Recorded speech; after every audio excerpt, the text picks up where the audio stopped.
अस्सलाम वालेकुम dear students, उम्मीद करता हूँ आप सब खैरियत से होंगे। तो आज हमारी 1.3 है 9th क्लास की, जो न्यू बुक आई है 2025 की। तो इसमें क्वेश्चन नंबर 1 है, the sum of 3 consecutive integers is 42। ठीक है, फाइंड 3 इंटीजर्स।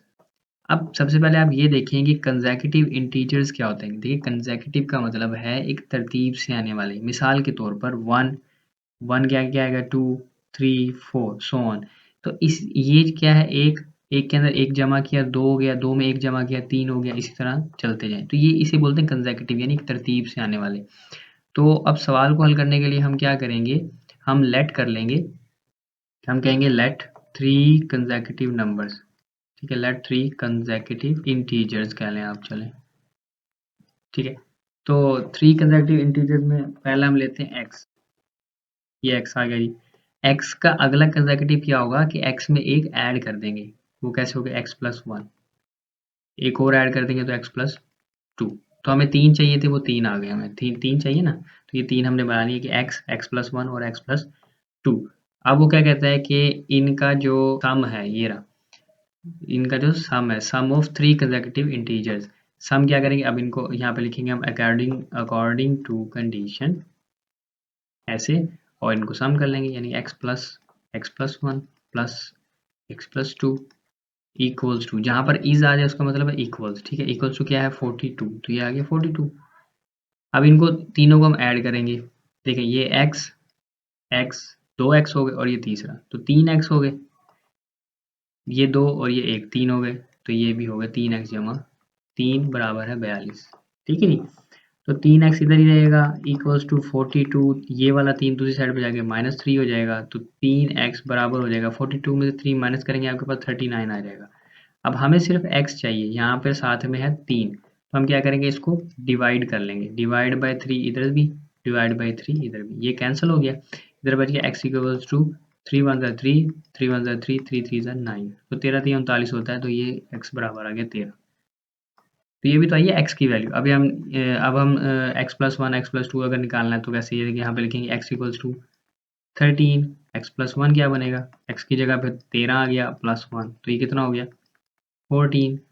ठीक है, एक्स प्लस टू कितना बनेगा, 13 जमा 2 कितना हो गया 15। तो ये कंसेक्यूटिव है ना, 13 के बाद 14 आ गया, 14 के बाद 15 आ गया। तो ये हमारे कंसेक्यूटिव नंबर्स है, यही हमारा आंसर है। ठीक है, तो ये हमारे पास क्वेश्चन नंबर 2। ठीक है, इसमें है जी, द डायग्राम शोज दैट। ये डायग्राम पढ़िए हमारे पास। क्या शो कर रही है, right angled triangle. Right angle triangle मतलब है 90 का एंगल बन रहा है इसमें। ठीक है, A B C, A B और ये सी। ठीक है, ये ट्राइंगल है। और इसमें जो लेंथ ऑफ ए सी है वो है 300 प्लस 500। ये रहा, ये लेंथ है हमारी ए सी। सही है ना, इसकी जो भी वैल्यू थी वो हमने यहाँ लिख दी। और आगे वो बोलता है कि area of triangle, right triangle, वो है हमारे पास 1 प्लस 15 अंडर रूट। आपने मालूम क्या करना है जी, हमने मालूम करना है find the length of A B. ये हमारे पास ये लेंथ है ए बी, यानी कि ये अभी यहाँ पर हाइट भी है, हाइट और लेंथ जो भी है ये हमारे पास हमने मालूम करना है ए बी। ठीक है, in the form of A 300 plus B 500। यानी कि ए 300 के साथ जो वैल्यू होगी हमारे पास वो हमारी ए होगी, और 500 के साथ जो वैल्यू होगी हमारे पास वो बी होगी। सही है, तो ये अब हम कर लेते हैं। तो सोल्यूशन हो गया जी। सोल्यूशन में हम लिख लेते हैं जो जो डेटा हमारे पास गिवन है, हम पहले वो लिख लेंगे। तो हमारे पास ए सी है, जो भी वैल्यू है ए सी की 300 प्लस 500, ये लिख लिया हमने। सही है, उसके बाद हमारे पास है area of right triangle. Area हमारे पास है 1 प्लस 1500। सही हो गया। उसके बाद length of A B, length जो है ए बी,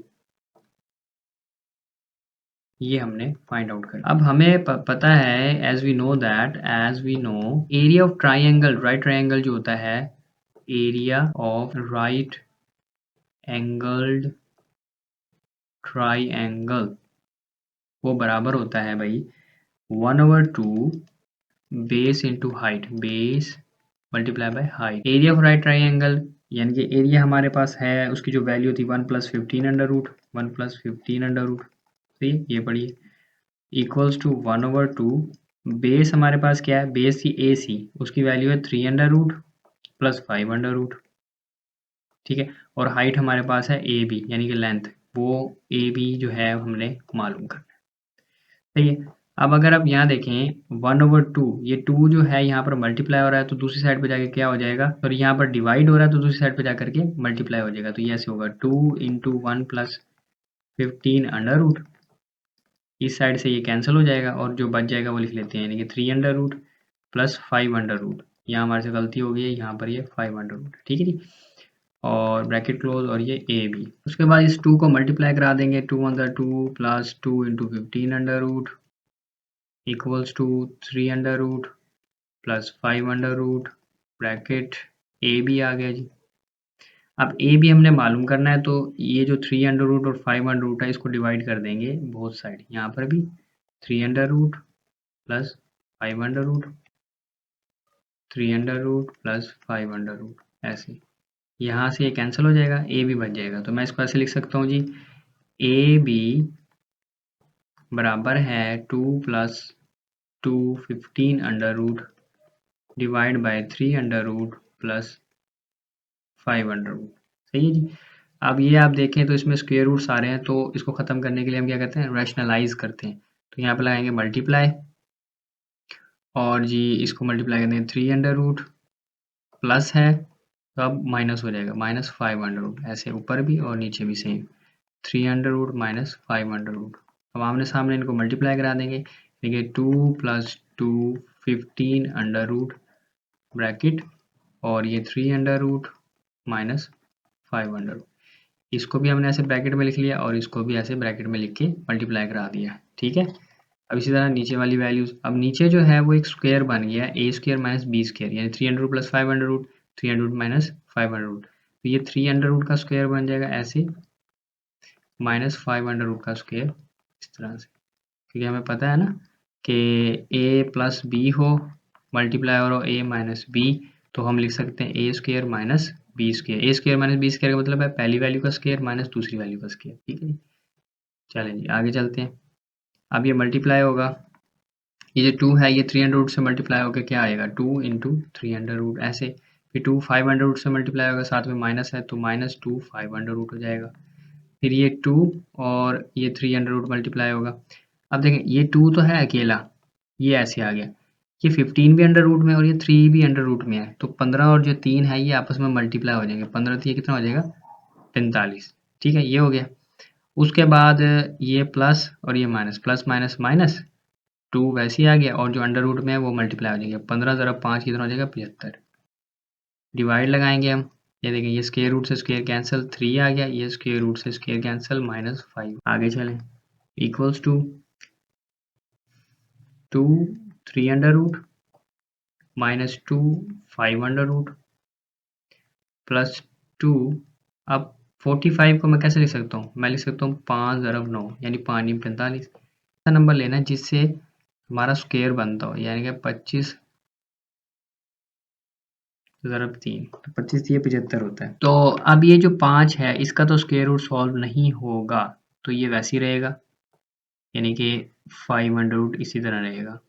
और जो 9 होता है इसका स्क्वायर रूट 3 होता है, क्यों, क्योंकि हमें पता है 9 को हम 3 मल्टीप्लाई बाय 3 लिख सकते हैं और 3 मल्टीप्लाई बाय 3 का मतलब है 3 का स्क्वायर, तो स्क्वायर और स्क्वायर रूट कैंसिल हो जाएगा, तो ये 3 बाहर आ जाएगा, ठीक है। 9 को हम लिख सकते हैं इक्वल्स टू, अगर 9 का स्क्वायर रूट है तो उसको हम लिख सकते हैं 3, तो 3 को जब इस 2 से मल्टीप्लाई करेंगे तो कितना हो जाएगा 6, ये 5 तो स्क्वायर रूट सॉल्व नहीं होता तो ये वैसे रहेगा, ठीक है ये इस तरह से आया। फिर -2 और ये 25 को सॉल्व करेंगे, 5 ज़रा 5 होता है, इसका मतलब है 5 बाहर आ जाएगा और 5 जब इस बाहर आके 2 से मल्टीप्लाई होगा तो क्या हो जाएगा 10 हो जाएगा, तो इसको 10 कर लेते हैं डायरेक्ट। यहाँ पर हो जाएगा 5 2 ज़ार 10 into 3 under root divide by -2।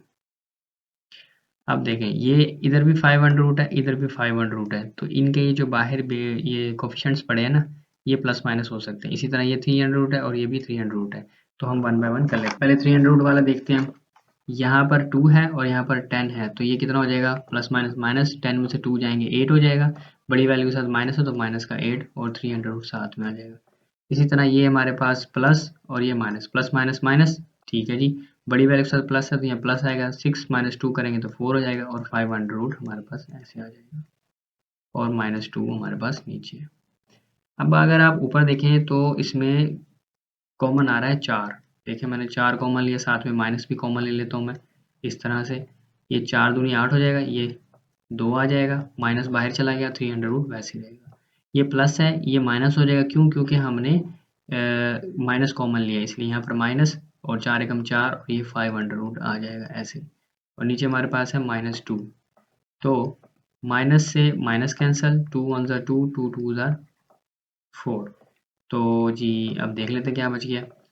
ये बच गया 2 इंटू 2 300 माइनस 500। तो 2 मल्टीप्लाई हो रहा है तो मल्टीप्लाई कर देते हैं, ये 2 2 ज़ार 4, 300 माइनस 2 इंटू 500। तो जिस चीज़ से कंपेयर करवाना था वो हम देख लेते हैं वैल्यू एक बारी। ये है जी हमारे पास in the form of A 300 plus B 500। तो ये देख लेते हैं। अब यहाँ पे लिखेंगे हम by comparing a 300 plus B 500। ठीक है, तो so we have a equals to क्या आ जाएगा? हाँ जी, 300 के साथ यहाँ 4 है, 300 के साथ यहाँ पर ए है, तो ए इज इक्वल्स टू 4 हो जाएगा।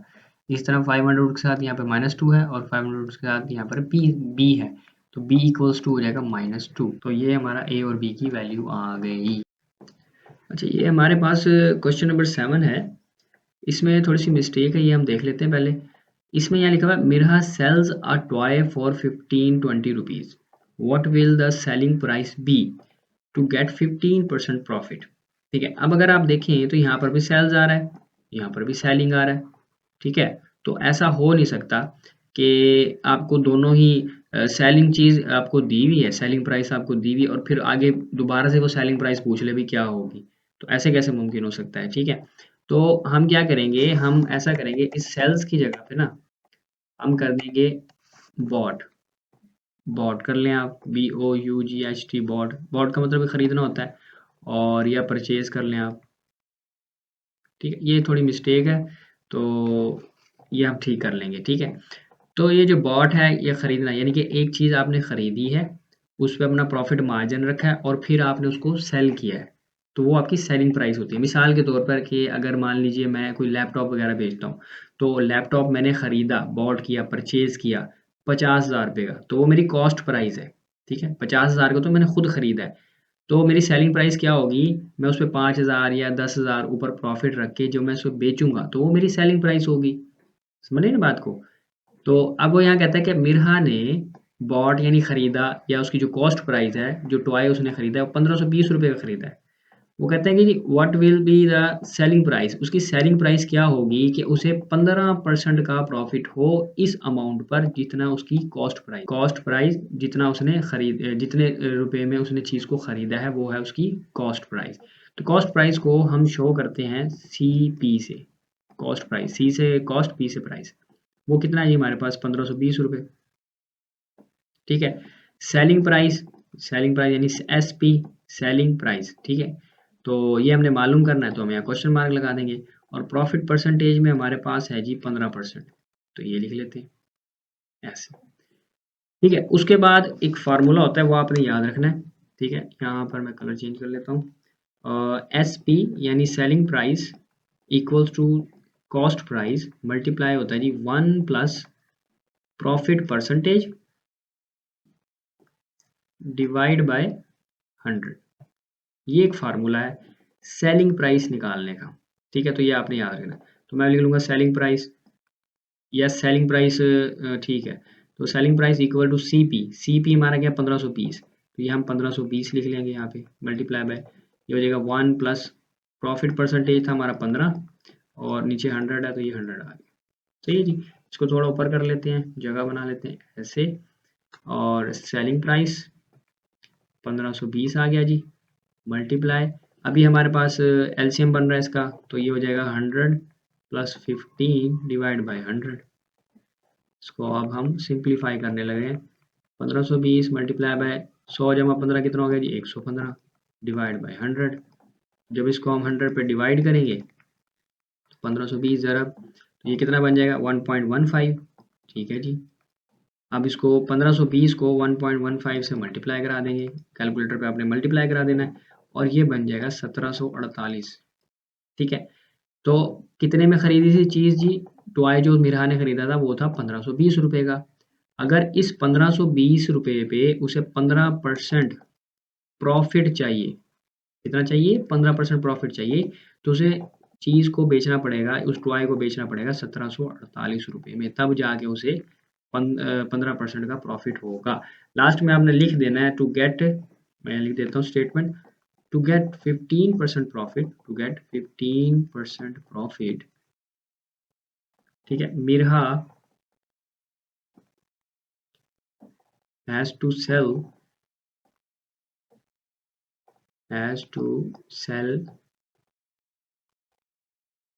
toy at the price of 1748 to get 15% profit. 15% का प्रॉफिट लेने के लिए Mirha has to sell the toy, Mirha को वो टॉय सेल करना पड़ेगा एट द प्राइस ऑफ 1748, 1748 रुपये में बेचना पड़ेगा, जो उसने 1520 रुपये का खरीदा था, तब जाके उसे 15% का प्रॉफिट होगा। ठीक है जी, सिंपल सी दो चीज़ें हैं, एक है हमारे पास सेलिंग प्राइस, एक है हमारे पास कॉस्ट प्राइस। ठीक है, परसेंटेज उसने हमें प्रॉफिट दी हुई है, आपने जस्ट फार्मूला लगाना है, ये आपका फार्मूला है जी। ठीक है, ये फार्मूला लगाना है, वैल्यूज़ को पुट करना है और सिंप्लीफाई करना, आपका आंसर आ जाएगा। अब हमारे पास है क्वेश्चन नंबर 8, ठीक है, जिसमें वो कहता है कि द एनुअल इनकम, सालाना जो उसकी कमाई है, किसकी? तैयब नाम का कोई बंदा है, उसकी सालाना कमाई है जी 9,60,000 रुपये, यानी साल में, एक साल में वो 9,60,000 रुपये कमाता है। वाइल, यानी जबकि द एग्जेम्प्टेड अमाउंट इज 1,30,000। अब एग्जेम्प्टेड अमाउंट वो होती है जिस अमाउंट पे आपको टैक्स देना नहीं होता, ठीक है, वो होती है एग्जेम्प्टेड अमाउंट। तो 1,30,000 यानी यूँ समझ लें गवर्नमेंट ने आपको रियायत दी है, अगर आपके 1,30,000 रुपये आपके पास हैं, आपके अकाउंट में हैं, तो उस पे आपको टैक्स नहीं देना। अब चूँकि उसकी अमाउंट जो है वो 9,60,000 है, तो 9,60,000 में से हम 1,30,000 को माइनस कर देंगे, तो जो अमाउंट बच जाएगी उस पे हम 0.75% के हिसाब से टैक्स देंगे। यही हमने मालूम करना है। ठीक है, एग्जेम्प्टेड अमाउंट की समझ आ गई ना? ठीक हो गया। तो अब हम क्या करेंगे, जो गिवन डेटा है वो हम लिख लेते हैं। तो गिवन डेटा में हमारे पास पहले है एनुअल अमाउंट, एनुअल अमाउंट या कह लें आप इनकम कह लें, ठीक है, वो है मेरे पास 9,60,000। सही है जी। फिर है हमारे पास एग्जेम्प्टेड, आपने पूरा लिख लेना है, मैं एग्जेम्प्टेड इनकम ऐसे लिख रहा हूँ, वो मेरे पास है जी 1,30,000 ऐसे। ठीक है, रुपीज़ में है, लिख लो, कोई मसला नहीं है ऐसे। और टैक्स रेट कितने परसेंट है जी? वो है जी 0.75%। सही है। तो अब जितनी अमाउंट पे हमने टैक्स देना है वो हम निकाल लेंगे। क्यों? क्योंकि ये एग्जेम्प्टेड अमाउंट तो हमने माइनस करनी है, इतनी तो हमें रियायत है। तो हम यहाँ लिखेंगे टैक्स एबल अमाउंट, या टैक्स एबल इनकम।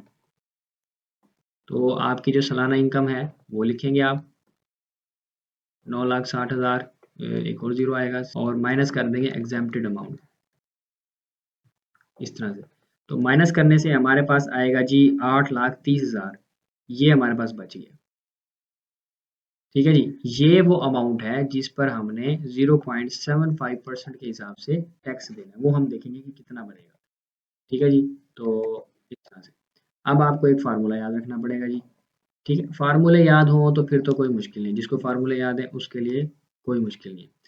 बहरहाल टैक्स का फार्मूला है जी, tax is equal to tax percentage divide by 100 multiply by taxable amount, यानी जितनी अमाउंट पे हमने टैक्स देना है, ये अमाउंट आ गई। ठीक है जी, वही काम करेंगे, वैल्यूज पुट करेंगे। टैक्स परसेंट था हमारे पास आई थिंक 0.75%, ये पड़ा ही ऊपर, ये रहा यहाँ पे। तो ये है जी 0.75 divide by 100 multiply bye taxable amount, हमारी ये है 8,30,000, ये लिख लिया हमने। ठीक है जी, इनको मल्टीप्लाई करा के, ये जैसे 2 जीरो से ये 2 जीरो कैंसिल हो गए, तो इसको हम मल्टीप्लाई करवा देंगे इसके साथ। तो मल्टीप्लाई करवाने से हमारे पास आता है जी 6,225 रुपीज़ में। तो क्या कहते हैं उसे, एग्जेम्प्टेड अमाउंट निकालने के बाद जो हमारे पास अमाउंट बची थी वो थी ये 8,30,000, और इसको बोलते हैं हम टैक्स एबल इनकम, ये अमाउंट कह लें आप। ठीक है, इस अमाउंट पर उसको टैक्स देना पड़ेगा गवर्नमेंट को 6,225 रुपये, यही हमने मालूम करना था। तो हम यहाँ पे एक स्टेटमेंट लिख देंगे, सो तैयब हैज़ टू पे ₹6,225। तो तैयब को 6,225 रुपये एज अ टैक्स, यानी टैक्स के तौर पे पे करना पड़ेगा। सही जी, तो ये था हमारा क्वेश्चन नंबर 8 कंप्लीट हो गया। अब हम लास्ट क्वेश्चन हमारा रह गया क्वेश्चन नंबर 9, वो हम देख लेते हैं। तो ये है हमारे पास लास्ट क्वेश्चन, क्वेश्चन नंबर 9। ठीक है, फाइंड द कंपाउंड मार्कअप, ये हमने मालूम करना है कंपाउंड मार्कअप। और ये हमारे पास एक प्रिंसिपल अमाउंट है, टोटल अमाउंट है यानी कि 3,75,000 फॉर 1 ईयर, टाइम पीरियड कितना है 1 ईयर, और रेट ऑफ इंटरेस्ट हमारे पास है 14%। ठीक है, ये तीन चीज़ें हैं, एक प्रिंसिपल अमाउंट, टाइम और रेट ऑफ इंटरेस्ट। मालूम क्या करना है, कंपाउंड मार्कअप। तो जो चीज़ गिवन है पहले हम वो ले लेते हैं, यानी कि गिवन डेटा। सही है, गिवन डेटा में हमारे पास आ गया प्रिंसिपल अमाउंट, प्रिंसिपल अमाउंट, इसको हम पी से जाहिर कर देंगे। ठीक है, और ये हमारे पास 3,75,000 आ गया। सही है, और इसको थोड़ा सा ऐसे। उसके बाद है 1 ईयर, टाइम पीरियड कितना है, टी से इसको जाहिर करेंगे, और ये है 1 ईयर। और उसके बाद हमारे पास रेट ऑफ इंटरेस्ट यानी कि आर जो है वो है हमारे पास 14%। ठीक है, अब जो कंपाउंड मार्कअप मालूम करना है उसका एक फार्मूला होता है, कंपाउंड मार्कअप का एक फार्मूला होता है, जस्ट हम वो लिखेंगे और वैल्यूज पुट करेंगे तो हमारा आंसर आ जाएगा। कंपाउंड मार्कअप का फार्मूला होता है जी पी यानी principal amount into 1 plus R यानी रेट ऑफ इंटरेस्ट, और पावर होती है टाइम। ठीक है, और माइनस पी यानी प्रिंसिपल अमाउंट। वैल्यूज पुट कर देंगे हम, प्रिंसिपल अमाउंट हमें 3,75,000 इंटू 1 प्लस 14%, और टाइम पीरियड है हमारे पास 1 यानी 1 ईयर। पी, फिर पी आ गया जी प्रिंसिपल अमाउंट, ये आ गया 3,75,000। अभी हम कर लेते हैं 3,75,000। अच्छा, ये 1 प्लस 14% का मतलब है 14 डिवाइड बाई 100। सही है, 15% तो 15 डिवाइड बाई 100, तो 100 परसेंटेज का मतलब ही होता है 100। ठीक है, माइनस 3,75,000 ये 000। अब इसको थोड़ा सिंप्लीफाई करेंगे और हमारा आंसर आ जाएगा। ये हो गया जी 3,75,000 1 प्लस 14 को जब आप 100 पर डिवाइड करेंगे तो आएगा आंसर 0.14 माइनस 375,000। ये हो जाएगा 375,000 ऐसे, और ये 1 प्लस 0.14 करेंगे तो 1.14 हो जाएगा माइनस 375,000। तो इसको और इसको में मल्टीप्लाई करेंगे तो हमारे पास आंसर बनेगा 427,500 माइनस कर देंगे 375,000, और जब इनको माइनस करने से हमारे पास आएगा 525,000। यही हमारा आंसर। ठीक, तो ये 1.3 हमारी कंप्लीट हो गई। चलेंगे, अल्लाह।